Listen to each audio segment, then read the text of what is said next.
Hello busy మనుషులారా. So exam అయిన next day మా ఫ్రెండ్స్ అందరం కలిపి వండర్లాకి వెళ్దామని అన్నారు. సో చరణ్ నన్ను అయితే దారిలో డ్రాప్ చేసేసాడు. అలా మేము అందరం కలిపి వండర్లాకి అయితే వెళ్ళిపోయాము. వీకెండ్ అవ్వడంతో సండే కదా, ఎంతమంది ఉన్నారు, స్కూల్ పిల్లలు, పెద్దవాళ్ళు, ఫ్యామిలీ, అమ్మో చాలామంది. ఇది వచ్చేసి మేము టికెట్ కౌంటర్ దగ్గర టికెట్ తీసుకుంటున్నాం. అండ్ అక్కడ మనకి డ్రెస్సెస్ కూడా తీసుకోవచ్చు, కొత్తవి అమ్ముతున్నారు. సో అక్కడ మనం వాటర్ గేమ్స్ ఆడినప్పుడు గట్ట వేసుకోవడానికి. సో అవి తీసుకుని, ఇది వచ్చేసి లాకర్ అనమాట, 400 ఏమో ఛార్జ్ చేస్తున్నారు. ఆ తర్వాత మేము డ్రెస్ చేంజ్ చేసుకొని వెళ్ళాము. చూసారా, అంతమంది లైన్ ఉన్నారు. అది ఓన్లీ రోలర్ కాస్టర్కి. అది కూడా మాకు 2.5 hours పట్టింది. ఓన్లీ రోలర్ కాస్టర్ ఎక్కడానికి మాత్రమే అంత టైం పట్టింది.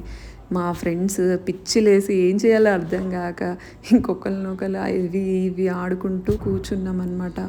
కానీ సండే ఒకవేళ మీరు ప్లాన్ చేస్తే కనుక, వీకెండ్లో కంపల్సరీ వెళ్ళాలనుకుంటే ఫాస్ట్ ట్రాక్ అని ఒక టికెట్ ఉంటుంది.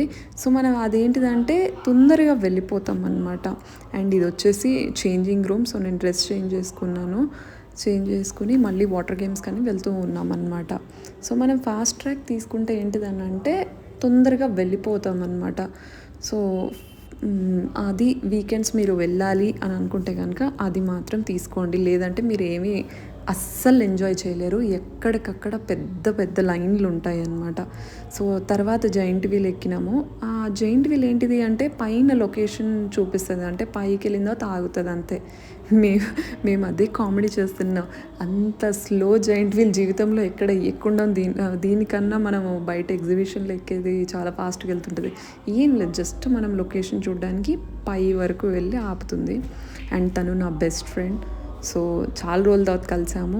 యాక్చువల్లీ వీళ్ళందరూ హాస్పిటల్స్లో, క్లినిక్స్లో వర్క్ చేస్తారు కదా, సో వాళ్ళు ఫ్రీక్వెంట్గా కలుస్తుంటారు. కానీ నేను షూటింగ్స్కి వీటికి వెళ్ళడంతో ఎక్కువగా టైం స్పెండ్ చేయలేను మా ఫ్రెండ్స్తో. సో చాలా డేస్ తర్వాత వెళ్ళడం చాలా హ్యాపీ అనిపించింది. సో నైట్ అవిపోయింది, మేము 7:30 అయిపోయింది అనుకుంటా ఆల్మోస్ట్. సో అందరం అక్కడ లైటింగ్స్ ఉన్నాయి. సో కొన్ని పిక్చర్స్ తీసుకుని కొన్ని వీడియోస్ తీసేసుకున్నాము. అండ్ అందరూ కలిపేసి స్ప్లిట్ అయిపోయాము. వచ్చేటప్పుడు యాక్చువల్లీ డిన్నర్ ప్లాన్ చేశారు మా ఫ్రెండ్స్, కానీ నేను అప్పటికే చాలా టైర్డ్ అనిపించి ఇంకా చరణ్ని వచ్చేయమని చెప్పాను. చరణ్ నన్ను పిక్ చేసుకుని వెళ్ళిపోయాడు. సో ఇది మా వండర్లా ట్రిప్, చాలా బాగుంది.